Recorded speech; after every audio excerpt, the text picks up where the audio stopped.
पड़ले बीमारी भैया। संगठन को इतना मजबूत करके उनके महल के ऊपर चढ़ाई कर दी और वो प्रधानमंत्री राष्ट्रपति अपने अपने उड़न खटोले लेके भाग गए थे देश छोड़ के। हमारा जो बहुजन है नाक से ऊपर पानी जाने वाला है, भर चुका है। ऐसा ना हो, हम जो है पूरे देश के बहुजन को ललकारें और दिल्ली की तरफ कूच करें तो दिल्ली में तुम्हें हम शासन करने नहीं देंगे। इसके लिए आप तैयार हैं तो हम भी तैयार। हमारे देश को बिकने नहीं देंगे हम।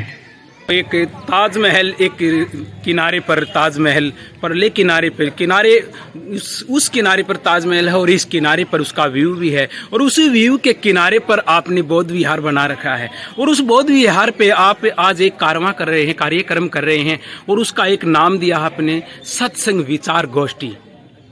सत्संग विचार गोष्ठी ही आपने इस कार्यक्रम का नाम क्यों दिया जी?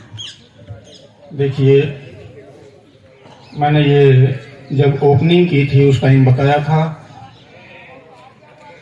ये जो जैसे मान लिया कोई गरीब व्यक्ति है, उसके घर में आधा किलो चावल का आटा है, आधा किलो मक्के का आटा है, आधा किलो ज्वार का आटा है, 1 किलो चने का आटा है, 2 किलो गेहूं का आटा है। अचानक रात 10 बजे कुछ मिलने वाले आ जाएं और वो भोजन मांग लें तो समझदार गृहिणी देखेगी क्या मैं ये अलग अलग रोटियां बनाऊं या क्या करूं। समय भी कम चाहिए, नहीं तो रात के 2 बज जाएंगे भोजन में। ऐसे ही थोड़ी थोड़ी दाल बची हो तो क्या करेगी, वो थोड़ा थोड़ा सारा इकट्ठा करके और वो इकट्ठा भोजन बना देगी। जब वो इकट्ठा भोजन बन जाएगा, उसमें चावल का टेस्ट भी होगा, मक्के का भी होगा, बाजरे का भी होगा, ज्वार का भी होगा, गेहूं का भी होगा, चने का भी होगा। तो कोई बना के देख लो, ऐसी रोटी बहुत मजेदार बनती है। अगर कोई ऐसी रोटी बना के देख ले, किसी को क्या पता ये जो है ना इतना मजेदार भोजन कंगाली में बनाया है या इन्होंने हमारे स्वागत में बनाया, उनको तो मजा आएगा ना खाने में। इसलिए हमारे पास सब कुछ है लेकिन थोड़ा थोड़ा है और वो बिखर के अलग अलग दिखाई दे रहा है। तो वो जो बिखरा हुआ जो सामान है वो इकट्ठा करके, जैसे साधु संत, समाज सेवी संगठन और भिक्षु, ये सब जो है ना, शक्ति तो है, हाँ, सबके लिए लिख के और हमने ये न्योता दिया। कहाँ कहाँ से पहुंचे हैं आपके पास? देखिए, मीना रक्षित जी बंगाल से आए हैं, कोई आंध्रा से है, कोई गुजरात से है, कोई पंजाब से है, ऐसे अनुमानित महाराष्ट्र से। तो 14-15 स्टेट के भिक्षु और साधु सन्यासी। इसका मकसद जानना चाहेंगे कि इसका मकसद क्या है? मकसद जो है, इस देश में 2 विचारधारा है।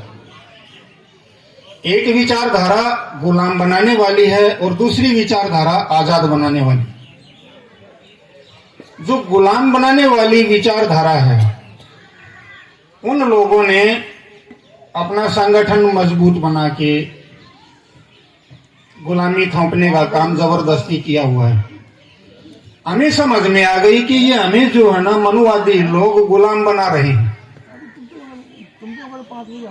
हमारे जितने भी बौद्धों के स्थान हैं उनको तहस नहस कर रहे हैं